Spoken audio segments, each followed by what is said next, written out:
तो स्वागत है दोस्तों तुम्हारा EXT एनिमी चैनल पर। और आज हम एक्सप्लेन करने वाले हैं jujutsu Kaisen season 3 episode number 8 को। और जिसने भी पिछला एपिसोड नहीं देखा है वो चैनल पर जाकर देख सकता है। मैंने उससे पहले ही एक्सप्लेन कर रखा है। जैसा कि हमने पिछले एपिसोड के लास्ट में देखा था, मेगुमी और यूजी गए थे हिगुरमा को ढूंढने के लिए, लेकिन रास्ते में यूजी के ऊपर कुछ रूकी हंटर्स अटैक कर देते हैं और मेगुमी के ऊपर भी एक लड़की अटैक कर देती है, लेकिन मेगुमी उसे आराम से हरा देता है। और मेगुमी उससे हिगुरमा का पता पूछता है। वो लड़की बोलती है मुझे पता है, मैं तुम्हें उसके पास ले चलती हूँ। और यहाँ पर यूजी भी उन लोगों को हराने के बाद उसके पास एक बंदा आता है। वो बोलता है मैं हिगुरमा का पता जानता हूँ, मैं तुम्हें उसके पास ले चलूंगा। लेकिन वो दोनों ही अलग अलग जगह को बताते हैं। अब इनमें से कौन झूठ बोल रहा है और कौन सच, ये तो इस एपिसोड के अंदर पता चलेगा। तो एपिसोड नंबर 8 की शुरुआत होती है एक फ्लैशबैक के साथ, जहाँ पर हमें हिगुरमा का पास्ट दिखाया जाता है। हमें बताया जाता है कि हिगुरमा पहले कोई भी सॉर्सर नहीं था और ना ही कोई एंशिएंट सॉर्सर जिससे कि केंजाकू ने रीइंकार्नेट किया हो। वो बस एक सिंपल लॉयर था और एक आम इंसान था, और वो अपने काम को काफी सीरियस वे में किया करता था। हिगुरमा की कर्स टेक्निक रिसेंटली अवेकन हुई थी। यहाँ हमें पता चलता है कि हिगुरमा उन लॉयर्स में से था जो उन केसों को लेता था जिन्हें कोई भी लॉयर नहीं लिया करता था। अगर उसे लगता था कि उसका क्लाइंट इनोसेंट है तो वो उसे बचाने की पूरी कोशिश करता था। ऐसा ही कुछ एक केस के दौरान हुआ जहाँ पर उसके क्लाइंट को रॉबरी और मर्डर के केस में पकड़ा गया। जब हिगुरमा ने उसके केस की इन्वेस्टिगेशन की तो पता चला भाई साहब कुछ तो गड़बड़ है, दाल में कुछ ना कुछ तो काला जरूर है, क्योंकि एविडेंस काफी वीक था और स्टेटमेंट भी काफी नहीं थी। इसलिए हिगुरमा को पक्का पता चल गया कि उसका क्लाइंट इनोसेंट है, इसलिए उसने उसका केस ले लिया। अब कोर्ट में वो अपनी तरफ से स्ट्रॉन्ग आर्ग्यूमेंट देता है और फर्स्ट थ्योरी में सिचुएशन काफी हद तक उनके फेवर में चली जाती है और वो अपने क्लाइंट को आखिरकार इनोसेंट प्रूव कर देता है। लेकिन यहीं से प्रॉब्लम होना स्टार्ट होती है।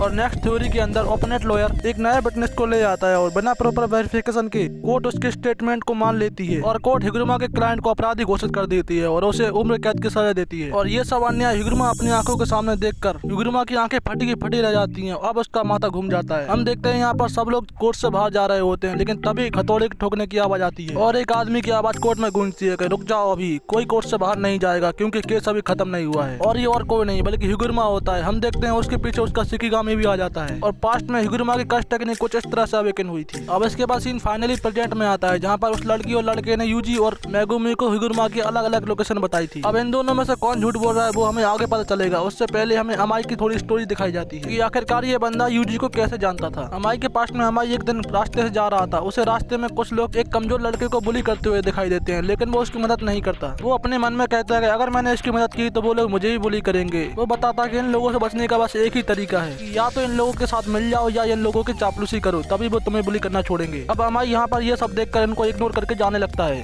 लेकिन तभी एंट्री होती है अपनी यूजी बाई की और वो आओ देखता है ना ताओ और जाकर उन लोगों में जड़ देता है। यूजी उन लोगों को पीटने के बाद उस लड़के को बचा लेता है और ये सब देखकर अमाई बिल्कुल शॉक हो जाता है और सोचता है कि आखिरकार इस बंदी ने इस कमजोर लड़की की मदद क्यों की। और ये सब करने के बाद भी वो इसका क्रेडिट नहीं लेना चाहता और ये सब अमाई को अंदर तक हिट करता है। वो समझ जाता है कि यूजी और लड़कों जैसा नहीं है, इसलिए जब वो कलिंग गेम में यूजी को देखता है तो वो यूजी की मदद करने का डिसाइड करता है। और इधर ये लड़की जिसका नाम रेमी होता है वो मेगुमी को एक अलग रास्ते से ले जा रही होती है। मेगुमी को उस पर शक हो रहा होता है और वो उससे पूछता है कि आखिरकार हम लोग इस रास्ते से क्यों जा रहे हैं। तो रेमी बताती है कि पहली बात तो मुझे यही रास्ता पता है और दूसरी बात कि यहाँ पर मेरा बेस पड़ता है, तो मैं सोच रही हूँ यहाँ पर मैं बास ले लूँ क्योंकि मैंने काफी दिन से रेस्ट नहीं किया। मेगुमी को उस पर विश्वास नहीं होता, लेकिन फिर भी वो उसके पीछे जाता है। और इधर हम अमाई को देखते हैं जो यूजी को एक थिएटर के पास लेकर आया होता है। वो यूजी को बताता है कि यही हिगुरमा का बेस है। अब यूजी यहाँ पर अमाई को थैंक्स बोलकर वहाँ से निकल जाता है, लेकिन अमाई यूजी से बोलता है अरे भाई थोड़ा रुक जा, क्योंकि वो बंदा काफी ज्यादा खतरनाक है। उसने 100 पॉइंट कमाए हैं तो वो काफी ज्यादा खतरनाक होगा और उसने उस पंखे वाले बंदे को जिसने तुम्हें मारा था, जो कि मेरा पार्टनर था, उसे बहुत बुरी तरह से पीटा था। तो यूजी बोलता है मैंने भी उस बंदे को पीटा था, इसका मतलब अगर हमारी लड़ाई होती है तो मैं वहाँ से भाग सकता हूँ। यूजी बोलता है तुम मेरी टेंशन मत करो, मुझे कुछ नहीं होगा, तुम बस चिल करो। और दूसरी बात, मुझे उससे फाइट नहीं करनी, मुझे उससे बस बात करनी है, और इसलिए वो वहाँ से चला जाता है। अमाई बोलता है ये बंदा ऐसा ही है। और इधर मेगुमी को मिलता है लड़की पर भरोसा करने का धोखा, सिर्फ और सिर्फ धोखा। रेमी मेगुमी को ले जाती है अपने बॉस के पास और मेगुमी उससे पूछता है क्या तुम हिगुरमा हो? तो वो बोलता है कौन हिगुरमा? मैं कोई हिगुरमा नहीं हूँ, मैं तो रेजी हूँ। क्या? रेजी बोलता है मैं कोई हिगुरमा नहीं हूँ, लगता है उस लड़की ने तुम्हारा काट लिया, चूतिया बनाया तुमको। और अब ये सुनकर मेगुमी बहुत ही ज्यादा खतरनाक तरीके से उस लड़की को देखता है। वो लड़की बोलती है ऐसा क्या देख रहे हो, मैं तुमसे नहीं डरती क्योंकि मुझे पता है मेरे साथ रेजी है, वो तुम्हें आसानी से हरा देगा। मेगुमी उससे गुस्से से बोलता है चुप हो जा, मेरे पास ये सब करने का टाइम नहीं है।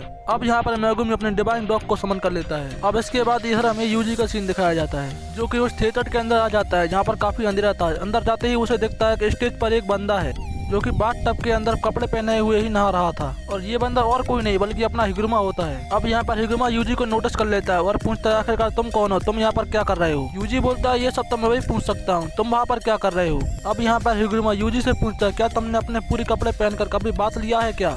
यूजी बोलता है नहीं, मैं ऐसा क्यों करूंगा। तो हिगुरमा बोलता है तुम्हें कभी करके देखना चाहिए, काफी अच्छा लगता है। यूजी यहाँ पर मन में सोचता है ये बंदा है कैसा, खुद तो उल्टे सीधे काम कर रहा है, साथ ही में मुझे ही बोल रहा है करने के लिए। लेकिन अब वो उससे सीधा पूछता है क्या तुम ही हिगुरमा हो। तो हिगुरमा बोलता है हाँ मैं ही हूँ। तो वो बोलता है मुझे तुमसे कुछ बात करनी है। हिगुरमा वहाँ से उठता है और बोलता है रुको रुको, मैं एक लॉयर हूँ, अगर तुम्हें मुझसे बात करनी है तो तुम्हें मुझे 5000 येन देने पड़ेंगे।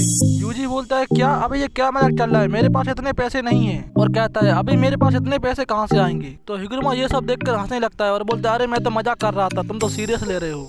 वो बोलता है मैं ये लाइन हमेशा से बोलना चाहता था, बाकी लॉयर्स की तरह। तो यहाँ पर यूजी बोलता है मैं तुम्हारा ज्यादा टाइम वेस्ट नहीं करूंगा, मैं सीधे मुद्दे पर आता हूँ। मुझे तुम्हारे पॉइंट यूज करने हैं ताकि हम ये जो कलिंग गेम चल रहा है उसे रोक सके। मेरी टीम और मैं इसे रोकना चाहते हैं, इसीलिए हमें तुम्हारे पॉइंट्स की जरूरत है ताकि हम कोई ऐसा रूल ऐड करवा सके जिससे ये किलिंग गेम चल रहा है उसे समाप्त किया जा सके, जिससे कि इनोसेंट लोग ना मारे जाएं। हिगुरमा बोलता है जैसा कि तुमने कहा कि तुम इस गेम को रोकना चाहते हो तो मेरी भी बात सुन लो, मैं तुम्हारे प्रपोजल को एक्सेप्ट नहीं करता। तो यूजी बोलता है क्या ये भी कोई जोक था। तो बोलता है बिल्कुल नहीं। अब हिगुरमा बताता है कि असली लाइफ में लॉयर बिल्कुल ही पावरलेस होते हैं, यहाँ पर कलिंग गेम में ऐसा कुछ भी नहीं है। यहाँ पर रूल भी काफी स्ट्रिक्ट है, जो भी इन रूल्स को नहीं मानेगा वो सीधा जान से जाएगा, जो भी क्राइम करेगा मैं उसे खुद अपने हाथों से सजा दूंगा। हिगुरमा यहाँ पर वो सब कुछ कर सकता था जो वो बाहर नहीं कर पाता। यहाँ पर सही मायने में देखें तो हिगुरमा को कलिंग गेम में मजा आ रहा था। अब यहाँ पर सीन मेगुमी के ऊपर शिफ्ट होता है, जहाँ पर वो रेजी नाम का बंदा जैसे ही उसके डबैंग डॉग को देखता है वो मेगुमी से काफी ज्यादा इम्प्रेस हो जाता है और उसकी तारीफ करने लगता है। वो उसे अपने साथ मिलकर काम करने के लिए बनाता है, लेकिन मेगुमी उसे रिजेक्ट कर देता है। ऐसे ही उन दोनों की बातचीत के दौरान उसे पता चलता है कि रेजी एक एंशिएंट सॉर्सरर है जो कि केंजाकू से कनेक्टेड भी है, वो उससे इंफॉर्मेशन निकालने में काम आ सकता है। अब यहाँ पर वापस ही हिगुरमा के ऊपर आता है, जो यहाँ पर यूजी को बता रहा होता है कि उसे कलिंग गेम क्यों पसंद है और वो इस कलिंग गेम को एंड करना नहीं चाहता। जैसा कि rule number 2 and rule number 8 में मेंशन है, जो भी रूल को फॉलो नहीं करेगा उसकी कर्स टेक्निक छीन ले जाएगी, इसका मतलब उसे मार दिया जाएगा। और ये सब होता हुआ हिगुरमा अपनी आंखों से देखना चाहता था, इसके लिए वो काफी ज्यादा क्यूरियस था। ये सुनकर यूजी हिगुरमा को समझाने की कोशिश करता है कि कलिंग गेम कोई गेम नहीं है बल्कि एक रिचुअल है जहाँ पर लोगों की बलि दी जा रही है, और अगर इस गेम को जल्दी नहीं रोका गया तो इस नेशन के पूरे लोग मारे जाएंगे। और यहाँ पर हिगुरमा बोलता है तुम झूठ बोल रहे हो, तुम्हें कुछ भी नहीं पता। ये सब सुनकर यूजी समझ जाता है कि हिगुरमा उसकी बातें सुनकर नहीं समझने वाला, इसलिए वो सीधा बोलता है चुपचाप मुझे अपने 100 पॉइंट यूज करने दो, और फाइट करने के लिए रेडी हो जाता है। अब हिगुरमा भी अपने बात तब से निकलता है और बोलता है क्या तुमने कभी ऐसे पर्सन को मारा है जो तुम्हें बेवजह परेशान कर रहा हो। और यूजी के कुछ जवाब देने से पहले ही हिगुरमा बोलता है डोमेन एक्सपेंशन, और लिटरली भाई वो यूजी से लड़ने के लिए अपना डोमेन खोल देता है। और डोमेन के अंदर पूरा कमरा बन चुका है एक अदालत, और यूजी आ चुका है अदालत की कैटेगरी के अंदर, और इस अदालत का जज होता है हिगुरमा, जिसके हाथ में होता है हथौड़ा और उसके पीछे खड़ा होता है उसका शिकिगामी। और इसी सीन के साथ ही एपिसोड हो जाता है यहाँ पर खत्म। तो अगले एपिसोड में पता चलेगा कि आगे होने क्या वाला है, क्या यूजी हिगुरमा से जीत पाएगा, क्या वो उसके पॉइंट यूज कर पाएगा। इन सब चीजों के जवाब मिलेंगे हमें अगले एपिसोड में।